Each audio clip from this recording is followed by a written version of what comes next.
student. So for today, we will be discussing two topics. The first one is naming and writing binary compounds using the classical and stock system. And the next one is the naming and writing ternary and higher ionic compounds. So let's start.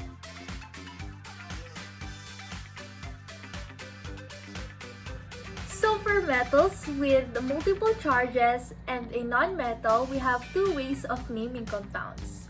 So we can use the classical system or the stock system. But first, let us discuss what is the classical system. So the classical system is mostly for elements having Latin names and have two possible charges. Instead of retaining the name of the metal, the Latin name of the metal is used ending in OUS or IC. Non-metals still end in IDE. The suffix OUS is used if the metal has a lower charge, while the suffix IC is used if the metal has a higher charge. So for example, we have the element copper with positive 1 charge. So copper with positive 1 charge is written as cuprous, while copper with positive 2 charge is written as cupric. So, for the stock system uses Roman numerals to identify the charge of the metal with 2 or more possible charges. The name of the metal is retained while adding the charge in Roman numerals within a parenthesis after the name of the metals. Non-metals still end with IDE. So, for example, the element copper with positive 1 charge is written as copper with Roman numeral number 1. While copper with positive 2 charge is written as copper with Roman numeral number 2. So we have here a table which lists down some of the elements with multiple charges. Metals with multiple charges are commonly found in the transition metals group. So to write the formulas of the binary ionic compounds, we have two steps to follow. So for step number 1, write the symbol of the cation and anion, include the electrons lost or gained as charges. So for step number 2, crisscross the charges. So let's have here an example. So write the chemical name for the compound ion with the subscript of 2 and oxygen with the subscript of 3 using the classical system. So for step number 1, we will first identify the cation and anion present in the compound. The cation is written first and the anion is written last. For this compound, the cation is iron while the anion is oxygen. So for step number 2, we will identify the charges by reversing the crisscross process. In our reverse crisscross, the subscript of the anion becomes the charge of the cation, while the subscript of the cation becomes the charge of the anion. So since the anion oxygen has a subscript of 3, the charge of iron will become positive 3. Meanwhile, the cation iron has a subscript of 2. Then, the charge of oxygen will become negative 2.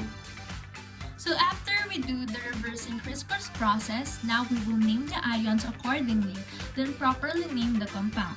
So the classical system uses the suffix OUS and IC to represent the charge of the cation. The lower charge cation uses the suffix OUS, while the higher charge cation uses the suffix IC.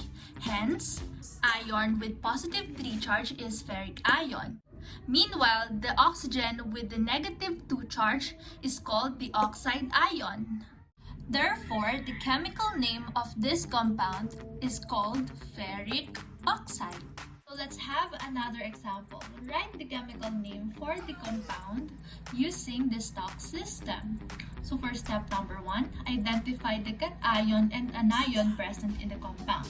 So the cation is always written first and the anion is written last. For this compound, the cation is the cobalt, while the anion is the chlorine. So step number 2, identify the charges by reversing the crisscross process. Since the anion Cl has a subscript of 3, the charge of cobalt is positive 3. Meanwhile, the cation cobalt has no subscript, so the charge of chlorine is -1. So after we do the reverse crisscross process, we will name the ions accordingly, then properly name the compound. So the stock system uses Roman numerals to represent the charge. Hence, cobalt with +3 charge is called cobalt 3 ion. Meanwhile, the chlorine is called chloride ion since we will retain the nonmetal with the IDE suffix. So therefore, the chemical name of this compound is cobalt 3 chloride. So let's have another example, but this time we will write the chemical formula for the compound cupric phosphide. So for step number 1, we will identify the cation and anion present in the compound. So for this compound, the cation is the copper while the anion is the phosphorus. So for step number 2, identify the chemical symbol and charge of the cation and the anion. So clues can be found from the chemical name. If the compound is named using the classical system, the suffix after the cation's Latin name represent the charge of the cation. The charge of the anion can be determined from its group number. So copper has a charge of +2 and the phosphorus has a charge of -3. So in step number 3, we will use the crisscross formula to determine the chemical formula of the compound. Therefore, the chemical formula of the cupric phosphide is cupric with the subscript of +3 and phosphide with the subscript of +2. Next, we will write the chemical formula for the compound iron 2 iodide. So first, we will identify the cation and anion present in the compound. So for step number 2, we will identify the chemical symbol and charge of the cation and anion. So the iron has a charge of +2 and the iodine has a charge of -1. In step number 3, we will use the crisscross formula to determine the chemical formula of the compound.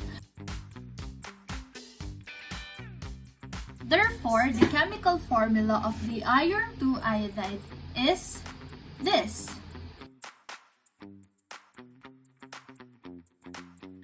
So guys, now we are done. We will now head out to our last topic, which is naming and writing ternary and higher ionic compounds.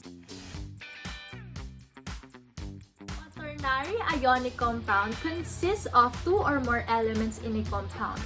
As a general rule in naming ternary ionic compounds, we will follow 2 steps.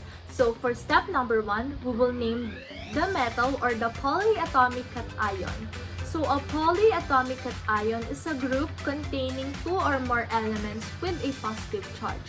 And for step number 2, we will name the nonmetal ending in IDE or the polyatomic anion.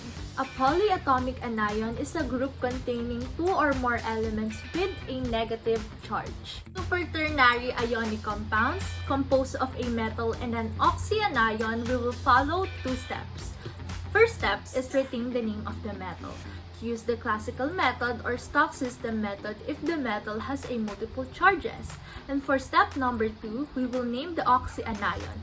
An oxyanion is an ion containing oxygen. So to write the formulas of ternary ionic compounds, we have here 2 steps to follow. So for the step number 1, we will write the symbol of the cation and anion, include the electrons lost or gained as charges. And for step number 2, we will crisscross the charges. For polyatomic ions, the subscript is written outside of the parentheses. For example number 1, write the chemical formula for the compound plumbous acetate.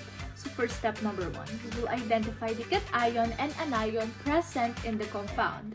The cation is always written first and the anion is written last. So for this compound, the cation is plumbous ion while the anion is the acetate ion. Step number 2, determine the chemical formula using the crisscross process. So plumbous ion is written as this and acetate ion is written as this.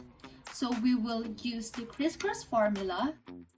So therefore, the chemical formula of plumbous acetate is written as this. Since we crisscross the charges for polyatomic ions, the subscript is written outside of the parentheses. Next, write the chemical name for the compound RBCN. So for step number 1, we will identify the cation and anion present in the compound. So for this compound, the cation is the rubidium while the anion is the cyanide. So for step number 2, identify the charges by reversing the crisscross process. Since the anion Cn has no subscript, the charge of Rb is positive 1. Similarly, the cation Rb has no subscript and the charge of Cn is negative 1. So, for step number 3, we will name the ions accordingly, then properly name the compound. So here, the name of our cation is rubidium cation, and based on the table, the name of the polyatomic anion is cyanide ion. So therefore, the chemical name of RBCN is rubidium cyanide.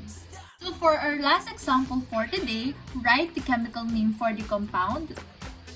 So step number 1, identify the cation and anion present in the compound. So for this compound, the cation is the tin, while the anion is the nitrate. For step number 2, identify the charges by reversing the crisscross process. Since the anion nitrate has a subscript of 2, the charge of tin is positive 2.